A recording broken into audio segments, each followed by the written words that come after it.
शारिक के हाथ में मोबाइल कांप रहा था। वीडियो में नाजनीन के साथ घर का एक फर्द साफ नजर आ रहा था। शिक ने दोबारा वीडियो चलाई, मगर इस बार उसकी नजर एक ऐसी चीज पर पड़ी जिसने उसे मजीद हैरान कर दिया। इस शख्स के हाथ में वही अंगूठी थी जो घर के एक फर्द को हमेशा पहने हुए देखा गया था। शारिक ने दिल में सोचा तो नाजनीन अकेली नहीं थी, उसके साथ कोई और भी है। इसी लम्हे उसे बाहर किसी के कदमों की आवाज सुनाई दी। शारिक ने फौरन मोबाइल बंद किया और कमरे के एक कोने में छुप गया। दरवाजा खुला, अंदर आने वाला शख्स नाजनीन था। नाजनीन ने पूरे कमरे में नजरें दौड़ाई और फिर मेज पर पड़े लिफाफे को देखकर घबरा गई। वो बड़बड़ाई, कहीं शारिक यहाँ तक तो नहीं पहुँच गया। शारिक खामोशी से उसे देखता रहा। अब उसे यकीन हो चुका था कि नाजनीन किसी न किसी तरह इस जगह के बारे में जानती थी। नाजनीन ने फोन निकाला और किसी को कॉल की। वो सबूत यहाँ नहीं है, अगर शिक के हाथ लग गया तो हम दोनों फिनिश जाएंगे। शिक ने यह बात सुन ली। अब इसे मालूम हो गया था कि नाजनीन का साथी वाकई मौजूद है। लेकिन इसी वक्त नाजरीन की नजर अचानक कमरे के एक कोने पर पड़ी जहाँ शिक का साया दीवार पर दिखाई दे रहा था। नाजनीन चौंक गई। शारिक फौरन सामने आ गया। हाँ नाजनीन, अब तुम्हें झूठ बोलने की जरूरत नहीं, मैंने सब कुछ सुन लिया है। नाजनीन के चेहरे का रंग उड़ गया, लेकिन चंद लम्हों बाद वो दोबारा खुद को संभाल लेती है। वो कहती है, तुम्हें लगता है कि सिर्फ एक वीडियो देकर तुम मुझे मुजरिम साबित कर दोगे। शिक जवाबो देता है, मुझे तुम्हें मुजरिम साबित करने के लिए कुछ करने की जरूरत नहीं। तुम्हारी अपनी बातें ही तुम्हारी हकीकत सबके सामने ले आएंगी। नाजरीन गुस्से से कहती है, तुम मुझे नहीं जानते शिक। शिको मुस्कुरा कर कहता है, शायद पहले नहीं जानता था, लेकिन अब तुम्हारा हर राज जानने वाला हूँ। इसी दौरान घर में बिलाल को एक अजीब फोन कॉल मौसूल होती है। कॉल करने वाला कहता है, अगर तुम चाहते हो कि तुम्हारा भाई महफूज रहे तो उसे फौरन पुराने घर से वापस बुलाओ। बिलाल घबरा जाता है। वो फौरन शारिक को कॉल करता है, मगर शिक फोन नहीं उठाता। इधर अहमर को भी हालात की कुछ खबर हो जाती है। आफिया से वो कहता है, मुझे लगता है शारिक किसी बड़ी मुश्किल में है। आफिया फौरन पूछती है, क्या नाजरीन ने कुछ किया है? अहमर जवाबो देता है, मुझे नहीं मालूम, लेकिन हमें शिक को तलाश करना होगा। दूसरी तरफ शिक नाजनीन के सामने खड़ा था। वो कहता है, मुझे सिर्फ एक बात बताओ, तुम्हारे साथ इस साजिश में कौन है? नाजनीन खामोश रहती है। शारिक दोबारा पूछता है, कौन है वह शख्स? नाजनीन के चेहरे पर अचानक एक अजीब सी मुस्कुराहट आ जाती है। वह कहती है, अगर तुम वाकई उसका नाम जानना चाहते हो तो घर वापस जाओ, वहाँ तुम्हें सबसे बड़ा झटका मिलेगा। शिक हैरान हो जाता है। वो फौरन घर की तरफ रवाना होता है, लेकिन जैसे ही वो घर पहुँचता है पूरे घर में खामोशी छाई होती है। बिलाल घबराकर उसके पास आता है और कहता है, तब भाई आप बहुत देर कर चुके हैं। शिक पूछता है, क्या हुआ? बिलाल कांपती हुई आवाज में कहता है, आफिया घर से गायब है। शिक के चेहरे का रंग बदल जाता है और उसी लम्हे उसके फोन पर एक पैगाम आता है, अगर आफिया को वापस देखना चाहते हो तो नाजरीन के खिलाफ मौजूद तमाम सबूत मुझे दे दो। शकून समझ जाता है कि खेल अभी खत्म नहीं हुआ, बल्कि असल साजिश तो अब शुरू हुई है। शारिक के हाथ में मोबाइल था और उसकी नजरें इस पैगाम पर जमी हुई थी। आफिया के गायब होने की खबर ने उसे अंदर से हिलाकर रख दिया था। क्या नाजनीन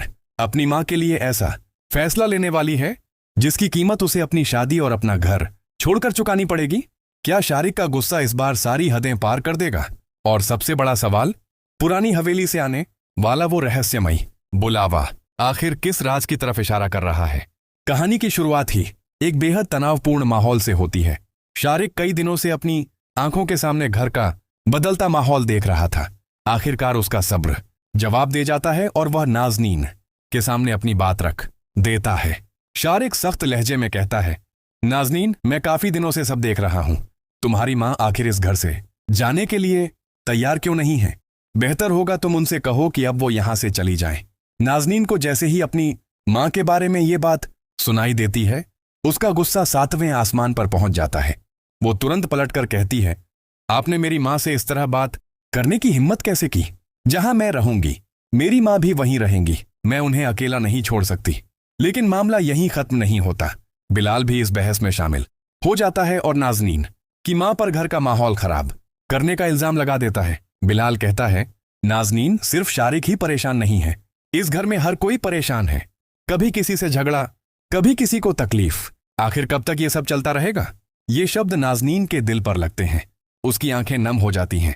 वो अपनी माँ की तरफ देखती है, फिर बिना किसी डर के उनका हाथ पकड़ लेती है। और तभी नाजनीन एक ऐसा फैसला सुना देती है जिसकी किसी को उम्मीद नहीं होती। अगर इस घर में मेरी माँ की कोई इज्जत नहीं है तो फिर मुझे भी इस घर में नहीं रहना। मुझे मेरा हिस्सा चाहिए। मैं अभी अपनी माँ के साथ यहां से चली जाऊंगी। शारिक उसे रोकने की कोशिश करता है। नाजनीन, गुस्से में इतना बड़ा फैसला मत लो, हो सकता है बाद में तुम्हें पछताना पड़े। लेकिन तभी बिलाल का एक जुमला पूरे माहौल को आग लगा देता है। बिलाल गुस्से में कहता है, शारिक, अगर ये रिश्ता तुम्हें सुकून नहीं दे रहा तो बेहतर है तुम इसे तलाक दे दो। जब घर में इज्जत ही नहीं बची तो ऐसे रिश्ते को ढोने का क्या फायदा? बस ये सुनते ही शारिक अपना आपा खो बैठता है। वो बिलाल का कॉलर पकड़ लेता है। तुम यही चाहते हो ना कि मेरा घर टूट जाए? तुम्हें मौका चाहिए था मेरे और नाजनीन के बीच आग लगाने का। दोनों के बीच हाथापाई शुरू हो जाती है। घर के लोग घबरा जाते हैं। तभी अहमर तेजी से वहां पहुंचता है और दोनों को अलग करते हुए चिल्लाता है, बस करो, आखिर कब तक एक दूसरे के दुश्मन बने रहोगे? क्या अब इस घर में कोई रिश्ता बाकी नहीं रहा? घड़ियाबाजी ये पूरा मंजर देखकर रो पड़ती हैं। उनकी आंखों में आंसू होते हैं और वो कहती हैं, पता नहीं इस घर को किसकी नजर लग गई है। हर दिन कोई नया झगड़ा, हर रिश्ते में दरार, आखिर ये सब कब खत्म होगा? लेकिन कहानी में असली तूफान अभी बाकी है। दूसरी तरफ अहमर और आफिया एक साथ बैठे होते हैं। पहली बार दोनों के बीच पुराना तनाव खत्म होता हुआ दिखाई देता है। आफिया अहमर का हाथ पकड़कर कहती है, अब मुझे किसी चीज का डर नहीं, बस आप मेरा साथ कभी मत छोड़िएगा। अहमर उसकी तरफ देखकर जवाब देता है, इस बार हम अपनी जिंदगी का फैसला किसी तीसरे इंसान को नहीं करने देंगे।